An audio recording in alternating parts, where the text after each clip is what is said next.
Today on ZZZ Made Easy, we're dancing all the way to the stun phase with Nangong Yu. This video will cover the basics of Nangong's main mechanics, how you can build her, and some teams you can go into. At the end, we'll cover a few extra tips.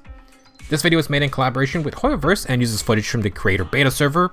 Things are subject to change, and most sound effects are not enabled. Thank you Hoyocreators for the collaboration.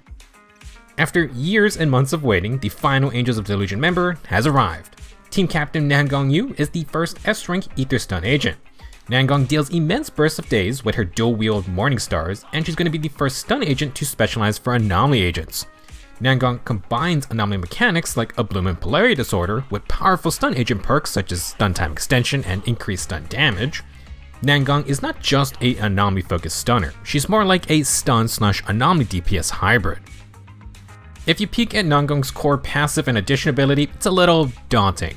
In order to understand things easier, I'll be splitting mechanics and moves into a pre-stun phase portion first. Afterwards, we'll cover all the things that happen during the stun phase. From Nangong's core passive, she gains 120 anomaly proficiency for free, assuming you level up the skill. When Nangong's initial anomaly mastery exceeds 110, each point after increases her impact by 1. Since anomaly damage is split between whoever contributes to the anomaly gauge, Nangong will be building AP to try and boost any corruption triggers she helps apply. Nangong will also build Anomaly Mastery to not only apply more Ether Anomaly Buildup, but also because it gets converted directly into Impact. More Impact equals faster stuns. Nangong's basic attack string is very straightforward 3-part combo. The third basic has iframes while Nangong is airborne. Nangong's EX Special is one of her main moves. Press the special button with 40 energy, and Nangong would do some swings before gracefully posing midair. Along with applying good Daze Buildup, this is one of Nangong's best anomaly building moves too. If you hold basic attack, Nangong will start charging up. Release the button or just keep holding it, and Nangong will launch a rush attack forward. This move has great range and gives 60% damage reduction while charging. During the actual strike, Nangong will be invulnerable. When Nangong's charged basic attack or her EX special hits an enemy, Nangong will gain the Prodigious idle buff from her core passive. This buff includes a 35% anomaly buildup rate increase and a 20% daze increase for Nangong. For all squad members, they will receive a 25% damage increase. Prodigious idle lasts for a generous 30 seconds, and Nangong will easily refresh it the entire fight. Nangong's unique resource bar is her Downbeats. Nangong recovers 3.8 downbeats per second passively, and anytime an anomaly is triggered, she gets 12 downbeats. That effect has a 6-second cooldown. Nangong can hold up to 100 downbeats max, and she starts the fight with 30 points. Downbeats are going to be consumed for Nangong's stronger charge attacks. To access the level 2 charge attack, hold basic attack after the first charge attack, and Nangong will consume 50 downbeats while winding up in the air. This time, she is fully invulnerable, and the level 2 charge attack is much stronger than the level 1. For the level 3 charge attack, hold basic attack after the level 2 version and consume 50 more downbeats. Nangong uses her retractable Morning Stars to do a stage dive straight into the floor. If you have Aria and Suna, they will join Nangong for this silly maneuver. Don't be fooled though, because the level 3 charge attack does a ton of daze and anomaly buildup. So, Nangong's general game plan is to get 100 downbeats, then do her second and third charge attacks. Instead of pressing and holding basic attack 3 times, you actually can just hold the button down the entire time. Nangong will automatically do all 3 moves back to back. With that said, Nangong has a precise charging mechanic. Before the max charge time, Nangong's wings and weapons will flash blue. If you release the button at this time, the charge attack gains 20% bonus days. The timing is fairly quick, but also pretty natural. You know you got the timing right when Nangong's wings turn a transparent blue during the charge attack. It's important to understand that Nangong's level 1 charge attack isn't very strong. Even with precise charging, it does less damage in days than the first regular basic attack. It's a good gap closer and can trigger the Prodigious idle buff at any time, but Nangong's second and third charge attacks are where the majority of her daze and anomaly buildup come from. As a talented idol, Nangong can skip the first charge attack. After using EX Special, if you have 50 downbeats, you can hold basic attack to immediately jump to the level 2 charge attack. As a bonus, Nangong automatically triggers the precise charge timing, so you don't have to release the button at all. If you have 100 downbeats, Nangong will just continue with the level 3 charge attack. Use EX Special, then hold basic attack to do all of these moves back to back. We can call this the EX charged combo. It's a huge amount of anomaly and daze buildup that only requires 40 energy with 50 or 100 downbeats. Nangong can use this same technique after her chain attack and ultimate. Nangong's chain attack does great anomaly buildup if you need a fast corruption trigger. For even more buildup, you can hold basic attack with downbeats to do the stronger charge attacks after. Nangong's ultimate does not actually build that much anomaly, but that's because she's a stun agent first. This thing deals a disgusting amount of days, and you can follow up with the charge attacks. It also activates Aether Veil Delusion Reprise. Similar to Suna and Aria, Aether Veil Delusion grants the team 50 attack for 30 seconds. If an Aether Veil Delusion is already active, then Nangong will cancel the current one before triggering a new instance. This will synergize with the full Angels of Delusion team to give Suna extra Cat's Gaze marks and Aria extra fandom power. As far as I can tell, besides the 50 attack, Nangong doesn't really benefit from extra Aether Veil triggers. She's just nice enough to bring one along for her friends. Now, to increase her combo options, Nangong's EX Special, Chain Attack, and Ultimate will not interrupt her charge attack combo count. That means you can do the level 2 charge attack, EX Special, then continue to the level 3. For another example, you can do EX Special to skip to the level 2 charge attack, use the Ultimate, then end with the level 3 charge attack. If you have all your resources, a hilarious full combo could look like first EX Special, level 2 charge attack, second EX Special, Ultimate, third EX Special, and then we end with the level 3 charge attack. As long as you do all the inputs continuously, this is totally allowed. As a reminder, using EX Special or Ultimate at any point would just cause the following charge attacks to always have precise charging. You can simply hold the button down and Nangong will initiate the moves all on her own. With Nangong's main moves covered, we can discuss the first part of her additional ability. This will require an Anomaly agent or an Angels of Delusion member. When the level 3 charge attack or ultimate hits a foe, Nangong inflicts Misstep. This debuff increases the foe's stun damage multiplier by 30% and increases the stun duration by 3 seconds. Before every stun starts, Nangong wants to save 100 downbeats for her level 3 charge attack, or you can just use the ultimate. With that covered, let's finally talk about the stun phase itself. For the second additional ability perk, Nangong increases all anomaly buildup rate against stunned foes by 30%. Chain attacks get an additional 30% bonus, so that's 60% total. Once in the stun phase, Nangong makes it easier for your anomaly allies to do their thing. Faster anomalies equals more damage, especially if you're going for disorder triggers. We can finally finish off the core passive. When a foe is stunned, each Abloom, disorder, or anomaly trigger will inflict 1 stack of Vibrato on the enemy up to 4 times. When Vibrato reaches max stacks, or if the stun phase just ends, and the foe has an active anomaly, then Nangong will trigger Abloom. Nangong's Abloom values are set based on what anomaly is active on the foe. I'm not going to dive into Abloom mechanics too much here, but all you need to know is that the higher the original anomaly damage, the higher Abloom's damage will be as well. If you just wait for the stun to end, Nangong's Ablooms will just be the values you see here. However, every stack of Vibrato increases the damage ratio by 25%. That means with 4 Vibrato stacks, you can double its damage. Going back to the additional ability, when any stun occurs, Nangong gains 2 Dance Prowess stacks for 15 seconds. These are the 2 dots on her resource bar. When Nangong's EX Special, Charge Attacks, or Quick Assist hits a stunned foe with an active anomaly, she will consume 1 Dance Prowess to trigger Polarity Disorder. Polarity Disorder is Yanagi's main mechanic. It does not remove the current anomaly, and Nangong's version will deal 25% of the original disorder damage. In addition, Nangong will trigger a backwards Quick Assist so you can swap right out after. Very useful and fun ability to just keep on attacking. Now typically, if Nangong triggers a stun, you'll chain attack with another ally. Well, with Dance Prowess active, the next time Nangong swaps back into the field, she actually performs her level 1 charge attack. Assuming the foe has an active anomaly, Nangong's charge attack will trigger Polarity Disorder and the backwards Quick Assist in one action. You can do this 2 times, or you can just stay on Nangong to do another charge attack or EX Special to use up the second Dance Prowess. There is an exception for the Dance Prowess stacks. If you have Aria on your team, then Nangong would join her during the punch attack animations. If you hit a stun foe with an anomaly while Nangong is participating, then she will also consume 1 Dance Prowess to trigger Polarity Disorder. Essentially, the Angels of Delusion team will function differently from other anomaly teams. Instead of having to use her own attacks to use up Dance Prowess, Nangong just triggers the Polarity Disorders while hopping around with Aria. Alright, last part of the addition ability. When a stun occurs, Nangong's next EX Special cast will not consume energy. This effect is available for 15 seconds and has a 15-second cooldown. If you need more anomaly buildup or you just want to trigger Dance Prowess, then Nangong gets a free EX special every stun. This is a super nice ability, just don't forget to use it. I still have a lot to discuss, but after one of, if not the longest, core passive plus addition ability combos in this game, we should do a review. Before the stun phase, Nangong wants to get 100 downbeats via passive recovery or by inflicting anomalies. Use the 100 downbeats to land her stronger level 2 and level 3 charge attacks for big daze buildup and inflict Misstep on the enemy for the longer stun duration with bonus stun damage.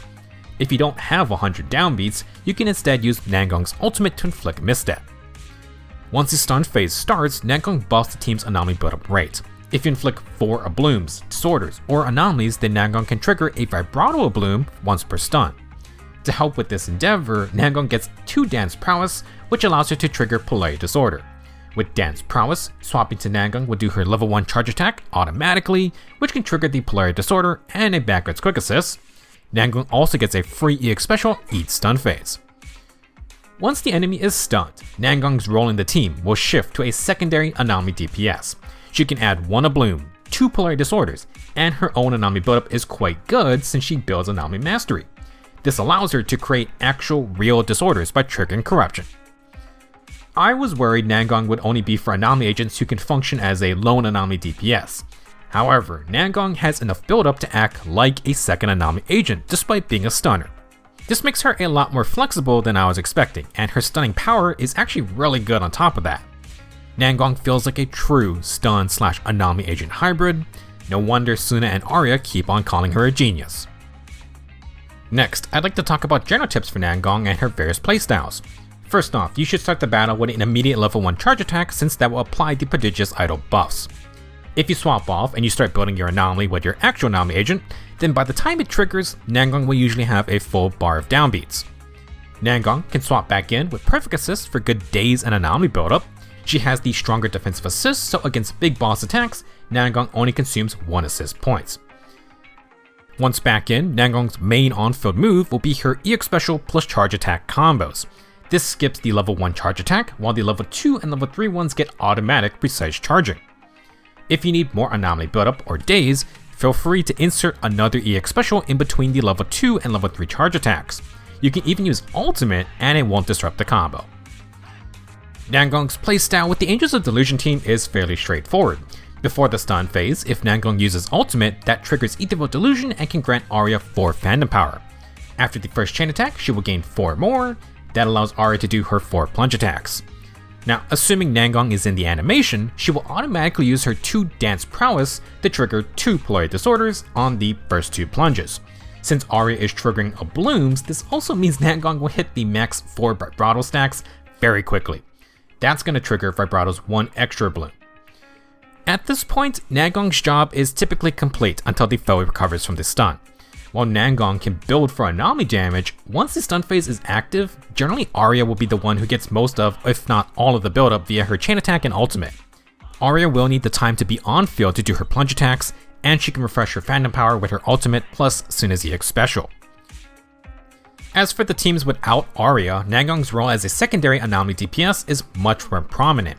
The stun phase will also get a bit more complex. If you want Nangong to help trigger disorders, then you may want to do a standard chain attack sequence. She massively buffs chain attack anomaly buildup, and that includes her own. Without Aria's plunge attacks, Nangong now has to manually trigger her Dance Prowess stacks for Polarity Disorder. One way to do this is by swapping to Nangong for the level 1 charge attack. While triggering Polarity Disorder, this also activates the backwards quick assist. If you press swap twice, you can just immediately get back to your other anomaly agent. This also means Nangong can fly in a second time to use her second Dance Prowess stack. As fun as this is, if you want Nangong to trigger Corruption for a real disorder, then you can fly in and then EX Special. This will consume the second Dance Prowess. If even this still isn't enough anomaly, hold basic attack to do the charge attacks, assuming Nangong has 50 downbeats. The charge attacks also have good anomaly buildup, and even though the stun is happening, that doesn't stop Nangong from recovering downbeats. This is an important thing to understand. When the stun phase starts, Nangong switches from stunner to secondary anomaly DPS. We're using Nangong's moves for anomaly buildup instead of daze. This isn't as necessary with Aria because she deals enough Ether Anomaly to activate Corruption for her own Ablooms. With other teams, Nangong is instead going to help trigger Corruption for Disorder. One of the best parts of Nangong's kit isn't something listed in the descriptions. Normally, you must stay on the active agent to trigger anomalies. If you swap off early, the anomaly doesn't trigger even with a full gauge. This rule does apply to Nangong's normal moves like her regular basic attack or just her dash attack. This does not apply to Nangong's main moves, aka her charge attacks and the EX special. If you swap off Nangong while she does one of these moves, she will finish in the background and can trigger Corruption. This is a huge quality of life benefit because it allows you to quick swap off Nangong much earlier while still triggering Corruptions and Disorders. Going back to our EX charged combo, Nangong can immediately swap as soon as she starts her charge attack windup. With Dance Prowess, you can do this fast enough where the backwards quick assist is still active. This includes when using the level 3 charge attack. Even if the EX special already triggered Corruption, you can still follow it up with a charge attack to work on the next anomaly gauge. Nangong doesn't want to sit on her resources during a stun. This is partly why they give you a free EX special cast every stun phase. You are incentivized to spend Downbeats for more anomaly triggers. To reinforce what we learned for non-Aria teams, I have to talk about Miyabi. Her level 3 Shimotsuki does insane damage, and Miyabi gains 2 Shimotsuki stacks when any disorder is triggered. Let's say the stun phase starts and Miyabi applies her Frost Anomaly while getting her max stacks and uses Shimotsuki. While she finishes, you can bring in Nangong to trigger one Polarity Disorder. If she uses EX Special, that triggers a second Polarity Disorder. Now imagine the EX Special or the charge attacks apply Corruption. Nangong triggers a regular disorder.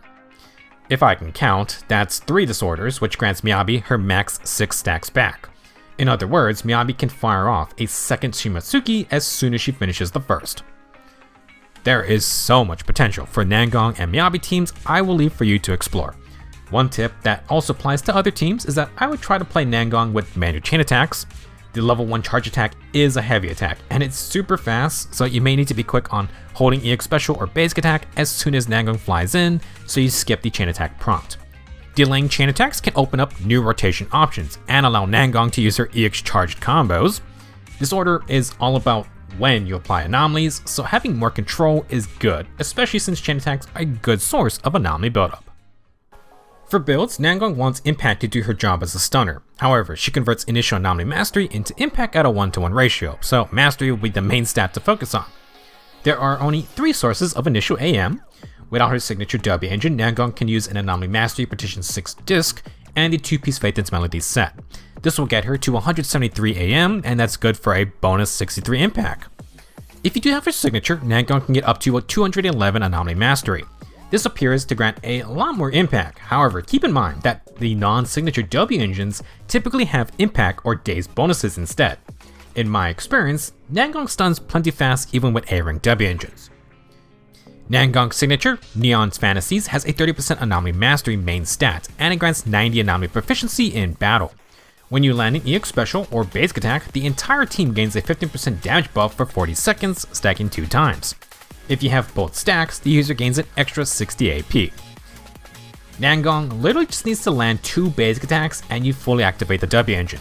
Her general EX special into the level 2 charge attack combo also meets this condition. A bonus 150 AP is kinda nuts, plus Nangong provides more team buffing. Now for other S ranks, anything with bonus impact will be fine. Since Nangong's charge attacks generate good anomaly buildup, they can benefit from the bonus damage on the restraint.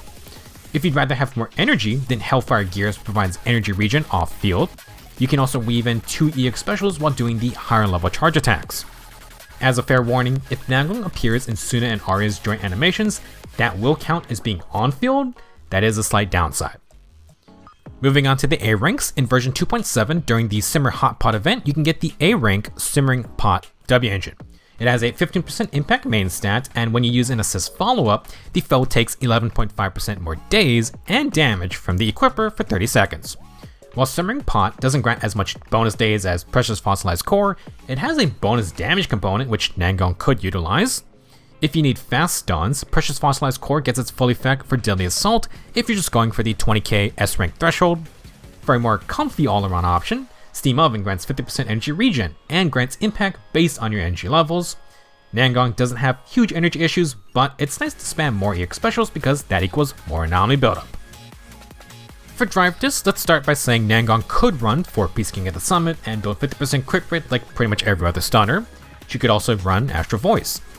However, Nangong's anomaly contributions are decent enough so you can just instead build her just like an anomaly DPS agent. Anomaly proficiency in partition 4, ether damage partition 5, and anomaly mastery in partition 6. Since she turns AM into impact, AM partition 6 and 2-piece Faithless Melody are must-haves in any setup. The 4-piece sets can vary depending on your team. For more anomaly damage, Nangong can run 4-piece Faithless Melody or 4-piece Shining Aria. Shining Aria is fine, but its 25% damage bonus is only active when a stun happens. Generally, if you're pairing Nangong with Aria, these 4-piece sets will just help contribute more damage. Now if you play Nangong with non-ether anomaly agents, then I would suggest 4-piece Freedom Blues. She may not deal as much damage, but Nangong can EX special often to apply more ether anomaly. She has taken the place of a second anomaly agent to help facilitate disorders, while also providing tons of days build-up. Stunner plus secondary DPS is definitely a fun niche. Now even with the A-rank dub engines, I did not think Nangong needed extra days build-up. If you feel differently, you can of course use King of the Summit or Shockstar Disco. Nangong is such a unique addition for the anomaly teams. She will benefit those who can fit their burst damage into a stun phase the most, but Nangong can also act like your second anomaly agent in a normal disorder team comp. Due to her backwards quick assist, you typically want Nangong after the anomaly agent in the team order. Now if you want the many effects in Nangong's additional ability for non-anomaly teams, then you have to bring Suna. Attack buffer plus stunner is a classic team comp attack agents can use, but obviously Nangong's true calling is with other anomaly allies.